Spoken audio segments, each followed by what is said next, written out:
തിരുവനന്തപുരം കിളിമാനൂരിൽ വയോധികനെ ഇടിച്ച് കൊലപ്പെടുത്തിയ കാർ ഓടിച്ചത് പോലീസ് ഉദ്യോഗസ്ഥൻ തന്നെ. SHO P അനിൽകുമാറിന്റെ കാർ കസ്റ്റഡിയിലെടുത്തു. റൂറൽ SP മുന്നിൽ ഹാജരാക്കാൻ നിർദ്ദേശം. SHOയ്ക്കെതിരെ ഇന്ന് തന്നെ വകുപ്പ് തല നടപടി ഉണ്ടാകും. വാഹനം ഓടിച്ചത് പാറശാല SHO P അനിൽകുമാർ തന്നെ എന്ന് വ്യക്തമാക്കുന്ന ചിത്രം 24-ന് ലഭിച്ചു.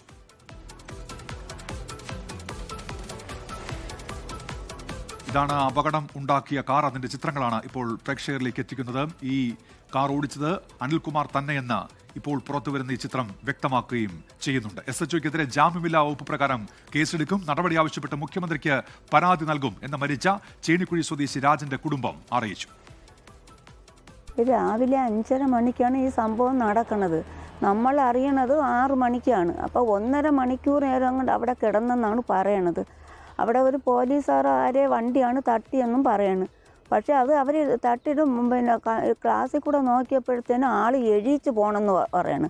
ആ പോലീസായിരുന്നാലും വേറെ ആരായിരുന്നാലും വന്ന് അത് തിരിച്ച് വന്ന് എവിടെയാണ് തട്ടല മുട്ടല ഉണ്ടാകും, നമുക്ക് ആശുപത്രി പോവാം എന്നുള്ളൊരു വാക്ക് പറയാതെ അവർ കളഞ്ഞിട്ട് പോയപ്പോൾ അപ്പോൾ അവർ വലിയൊരായതിനെ കൊണ്ട് അത് ആ വേലത്തരം ചെയ്തിട്ട് പോയി. ഇതൊരു പാവപ്പെട്ട ഒരു കൊച്ചായതിനെ കൊണ്ട് അവർക്ക് എന്തും ചെയ്തിട്ട് അങ്ങ് പോവാമെന്നും പറഞ്ഞുകൊണ്ട് പോയി.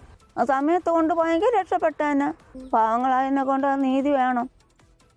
അന്വേഷണത്തിന്റെ ഭാഗമായി ഇപ്പോൾ P അനിൽകുമാർ ബംഗളൂരുവിലാണ് ഉള്ളത്. മനീഷ് മഹിവാൽ ചേരുന്നുണ്ട് വിശദാംശങ്ങളുമായി. മനീഷ്, ഈ കേസ് എടുക്കാനുള്ള നടപടികൾ എവിടെ വരെ എത്തി? ഈ എപ്പോഴാണ് റൂറൽ SP റേഞ്ച് DIGക്ക് റിപ്പോർട്ട് നൽകുക? മനീഷ്. ഉന്മേഷ്, ഇതുവരെ അത് കിളിമാനൂർ പോലീസിന് ഒരു അജ്ഞാത വാഹനം ഇടിച്ച കേസായിരുന്നു. പക്ഷേ ഇന്നലെയോടുകൂടിയാണ് ഈ അന്വേഷണത്തിലൊരു വഴിത്തിരിവ് ഉണ്ടാകുന്നത്. ഇതുമായി ബന്ധപ്പെട്ട് CCTV കേന്ദ്രീകരിച്ച് നടത്തിയ അന്വേഷണത്തിലാണ് ഇത് പാറശാല SHO P അനിൽകുമാറിൻ്റെ വാഹനമാണെന്ന് തെളിഞ്ഞത്. അദ്ദേഹം നിലവിൽ ഈ ഉദ്യോഗസ്ഥൻ സംസ്ഥാനത്തിന് പുറത്ത് ബാംഗ്ലൂരിലാണ്. അവിടെ ഒരു അന്വേഷണവുമായി ബന്ധപ്പെട്ട് പോയിരിക്കുകയാണെന്നാണ് നൽകിയിട്ടുള്ള വിശദീകരണം. ഇത് സംബന്ധിച്ച് മൊഴി നൽകിയിട്ടുണ്ട്. മൊഴി ഫോണിലൂടെ നൽകിയിട്ടുള്ളത് താൻ കഴിഞ്ഞ ഞായറാഴ്ച, അതായത് 4 മണിക്കും 5 മണിക്കിടയിൽ അപകടം നടക്കുന്നു. വാഹനം അമിത വേഗത്തിൽ അശ്രദ്ധയോടുകൂടി തന്നെ അലക്ഷ്യമായി വാഹനം ഓടിച്ചു എന്നാണ് കിളിമാനൂർ പോലീസിന്റെ പ്രാഥമിക റിപ്പോർട്ട്.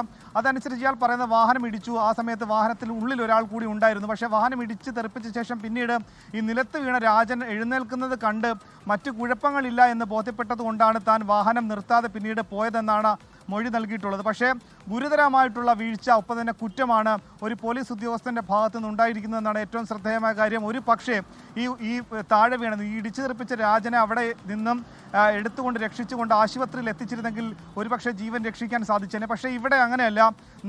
പുലർച്ചെ 4 മണിക്കും 5 മണിക്കും ഇടയിലാണ് ഈ SHOയുടെ കാർ മാരുതി 800 ഇടിച്ച് തെറിപ്പിക്കുന്ന രാജനെ. പിന്നീട് ഈ 5 മണിക്ക് മുൻപ് അപകടം നടന്നു. പിന്നെ 6 മണിക്ക് ശേഷം ഏകദേശം 1 മണിക്കൂറോളം സമയം കിളിമാനൂരിൽ MC റോഡിൽ ഈ 59-കാരനായ രാജൻ അവിടെ നിലത്ത് വീണ് ചോര വാർന്ന് മരിക്കുകയായിരുന്നു. പിന്നീട് ജനങ്ങൾ അറിയിച്ചതിനെ തുടർന്ന് കിളിമാനൂർ പോലീസ് സ്ഥലത്തെത്തിയാണ് രാജനെ തിരുവനന്തപുരം മെഡിക്കൽ കോളേജിലേക്ക് എത്തിക്കുന്നത്. അവിടെ എത്തിക്കുമ്പോൾ തന്നെ രാജൻ നേരത്തെ തന്നെ മരിച്ചിരുന്നു എന്നാണ് ഡോക്ടർമാർ പറയുന്നത്. അങ്ങനെ ഇത് സംബന്ധിച്ച് പോലീസ് ഇത് അന്വേഷണം നടത്തുന്നു എന്ന് അറിഞ്ഞിട്ട് പോലും ഈ ഉദ്യോഗസ്ഥൻ താനാണ് വാഹനം ഇടിപ്പിച്ചത്, തൻ്റെ വാഹനമാണെന്ന് പോലീസിനെ അറിയിക്കാൻ ഒരു ബന്ധപ്പെട്ട ഉദ്യോഗസ്ഥൻ തയ്യാറായില്ല എന്നാണ് ഏറ്റവും പ്രധാനപ്പെട്ട കാര്യം. ഒപ്പം തന്നെ ഈ വാഹനത്തിൻ്റെ ഇടതുവശത്തെ മിറർ കൂടി തകർന്നിരുന്നു. ഇടിയുടെ ആഘാതത്തിൽ തകർന്നിരുന്നു. മറ്റ് കേടുപാടുകളും ഈ വാഹനത്തിനുണ്ടായിരുന്നു. പക്ഷേ പിന്നീട് ഈ വാഹനത്തിൻ്റെ ഇടത് മിറർ അത് ശരിയാക്കി നന്നാക്കി വെച്ചു. അതായത് തെളിവ് നശിപ്പിക്കൽ അടക്കമുള്ള കാര്യങ്ങളുണ്ട്. ഇവിടെ സാധാരണഗതിയിൽ ഇത്തരം അപകടങ്ങൾ ഉണ്ടായാൽ മനഃപൂർവ്വമല്ലാത്ത നരഹത്യയാണ് പോലീസ് സാധാരണഗതിയിൽ ചുമത്താറുള്ളത്. പക്ഷേ ഇവിടെ ഒരു ഉദ്യോഗസ്ഥൻ അത് മനഃപൂർവ്വമായി വാഹനം ഇടിപ്പിച്ച് തെറിപ്പിച്ച ശേഷം നിർത്താതെ പോവുകയായിരുന്നു എന്ന വകുപ്പ് കൂടെ വരും. പുതിയ നിയമം അനുസരിച്ച് ജാമ്യമില്ലാ വകുപ്പാണ്.